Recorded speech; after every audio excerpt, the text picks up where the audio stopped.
નમસ્કાર, ગુજરાત મનોમંથન 9 માં આપનું સ્વાગત છે। હવે જોઈએ આજના સમાચાર। અમદાવાદના નારાયણપુરા વિસ્તારમાં અનેક હાઉસિંગ બોર્ડના મકાન આવેલા છે, જે 35 થી 40 વર્ષ જૂના હાઉસિંગ બોર્ડના મકાન છે।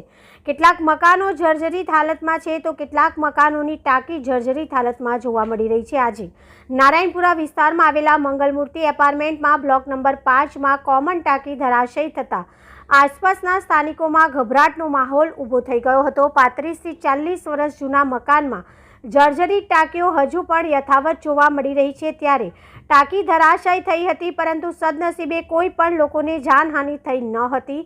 પરંતુ આવી દુર્ઘટના ગમે ત્યારે બની શકે, તો આ બાબતે તંત્ર દ્વારા કોઈ વિચારણા કરવામાં આવશે કે કેમ, તે હવે જોવાનું રહ્યું। રિપોર્ટર સંજીવ રાજપૂત, અમદાવાદ। મંગલમૂર્તિ એપાર્ટમેન્ટમાં 5 નંબરના બ્લોકમાં જે જનરલ 12 માણસ 12 ઘર છે, એના માટે પાણીની ટાંકી હતી। એ પાણીની ટાંકી આજ સવારમાં પડી ગઈ છે નીચે, અને નીચેના ઘરને નુકસાન થયેલું છે।